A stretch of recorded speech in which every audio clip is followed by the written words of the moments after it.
और दूसरा ये है कि जो बीजेपी है, BJP is also not very strong in this part of the world, ये बात है।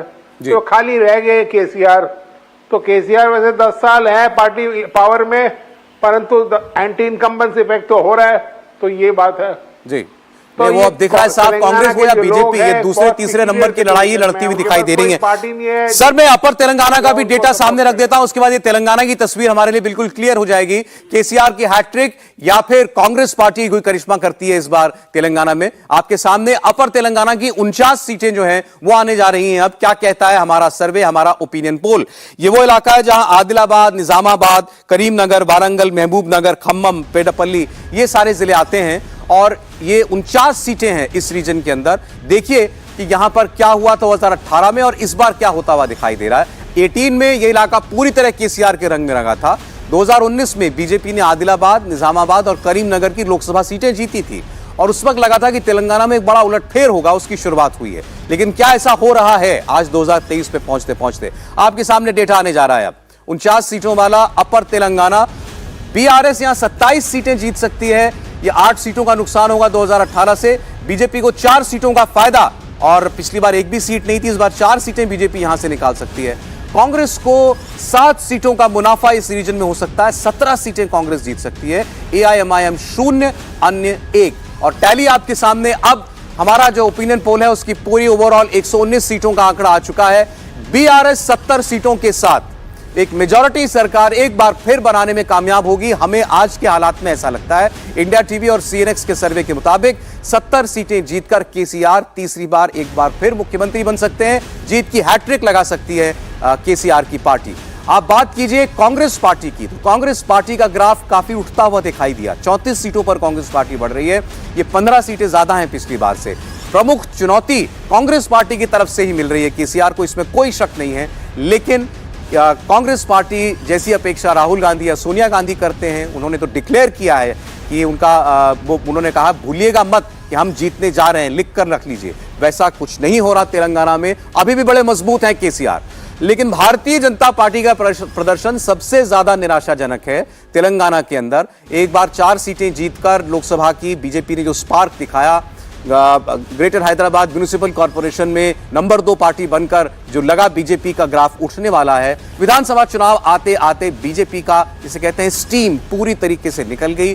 भारतीय जनता पार्टी इस चुनाव में कहीं खड़ी हुई दिखाई नहीं दे रही है। वो आपको दिखाई देगा कि आप देखिए एआईएमआईएम की पार्टी, असदुद्दीन ओवैसी की पार्टी और बीजेपी दोनों का ग्राफ बराबर आपको दिखाई दे रहा है। 7 बीजेपी 7 एमआईएम। लेकिन बड़ी खबर तेलंगाना से, तेलंगाना में एक बार फिर केसीआर सरकार बना सकते हैं और आसानी से सरकार बना सकते हैं। मेजॉरिटी की सरकार उनकी बनेगी। वोट शेयर में आपको दिखा दूं, बीआरएस का वोट शेयर 43%, कांग्रेस पार्टी का vote share 37%, 37% vote. BRS 43%, Congress 37%, BJP 11% vote, AIMIM को 3% वोट मिलता हुआ दिखाई दे रहा है और अन्य को 6। तो आप गैप भी अगर देखें नंबर 1 नंबर 2 पार्टी के अंदर, तो 6% का गैप है।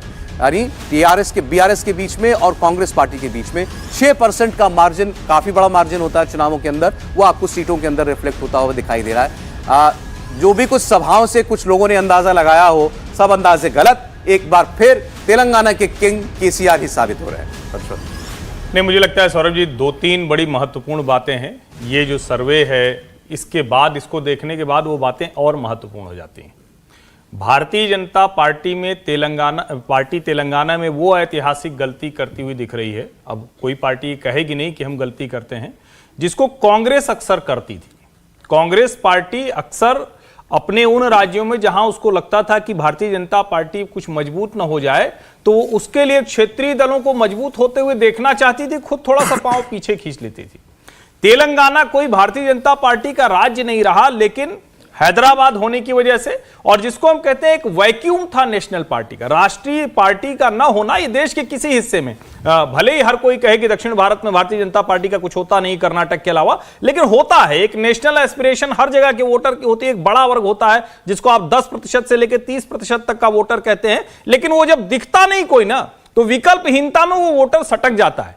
और यहां पूरी तरह से भारतीय जनता पार्टी ने निराश किया है। ऐसे आप कहेंगे तो 4 सांसद, 2 विधायक वाली पार्टी, उसको 7 विधायक हो गए तो उसको तो मजा आ गया। एक तरह से कहें तो 3 गुना बड़ी पार्टी हो गई। लेकिन आप सोचिए जरा, जिस जगह पे उसके 3 सांसद हैं, क्या उसको 18-15 विधायक भी जीतने में मुश्किल है? जिस जगह पे उसका एक सांसद है वहां उसको 5 या 6 सीटें जीतने में मुश्किल है। इसका सीधा सा मतलब हुआ कि कोई भी ग्राउंड होल्ड करने की स्थिति नहीं थी। भारतीय जनता पार्टी के जो भी तेलंगाना के रणनीतिकार हैं, बेहद खराब होना चाहिए, उनकी बुक में रेड मार्क लगना चाहिए। और यहां क्या ये कह सकते हैं कि बीजेपी ने चुनाव छोड़ दिया? क्या ऐसा लग रहा है? ये दिख रहा है। जैसे उदाहरण के लिए अभी हम लोग बात कर रहे थे, आपने राहुल जी से वो सवाल पूछा कि गलत मतलब बुरा क्या है।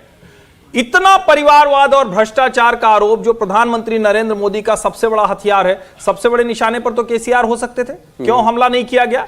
के कविता का नाम शराब घोटाले में आता है, ईडी जाती है, कई लोग पार्टी से जुड़े हुए उसमें से 1 या 2 तो गिरफ्तार भी हुए, क्यों उसके आगे बात नहीं बढ़ी?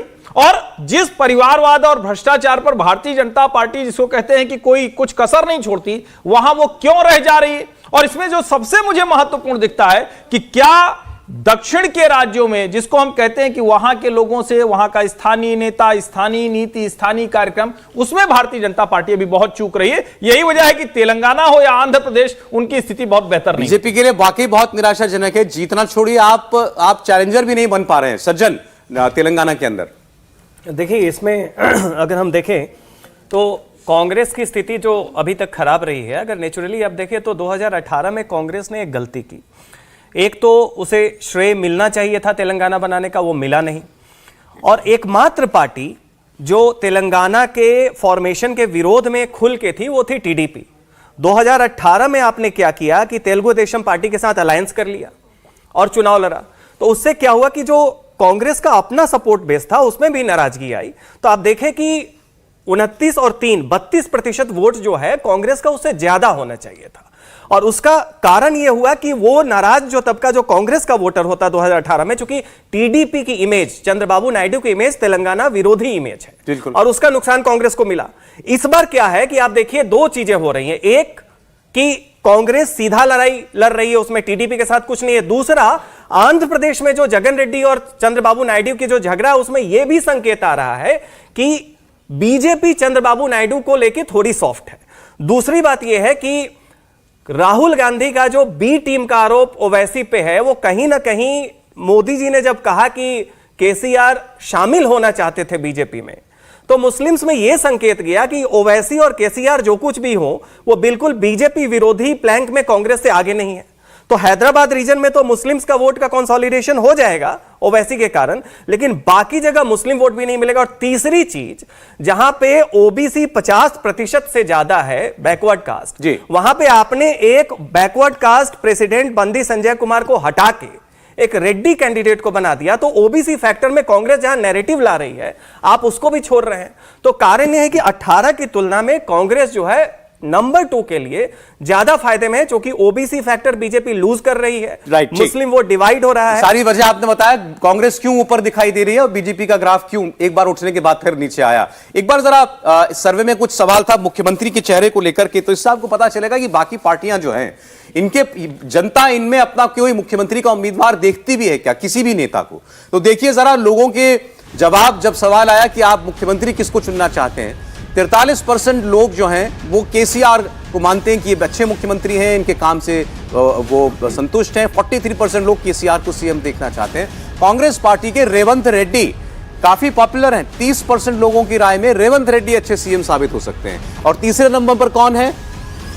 बंदी संजय कुमार, भारतीय जनता पार्टी के पूर्व प्रदेश अध्यक्ष। तो बीजेपी के अगर किसी नेता का नाम इस लिस्ट में आपको दिखाई दे रहा है तो वो बंदी संजय कुमार का है। और जो मौजूदा अध्यक्ष हैं वो 4थे नंबर पर हैं 3% के साथ, जी किशन रेड्डी। तो यही आपको बता रहा है कि लोगों की नजर में नेताओं की अहमियत जो है वो कितनी है। और अब मैं आपके सामने 1 मिनट के बाद छत्तीसगढ़ का ओपिनियन पोल जो है वो अब रखने जा रहा हूं कि छत्तीसगढ़ में अब की बार किसकी सरकार बनने जा रही है। भूपेश बघेल की वापसी होगी या रमन सिंह रिटर्न? रमन सिंह भी चुनाव लड़ रहे हैं। छत्तीसगढ़ का ओपिनियन पोल ठीक 6 बजे हम लोग ओपन कर देंगे और छत्तीसगढ़ के इस ओपिनियन पोल पर बहुत लोगों की निगाह है। भारतीय जनता पार्टी कैसा चुनाव लड़ रही है यहां पर, क्यों बीजेपी का कैंपेन जो है वो छत्तीसगढ़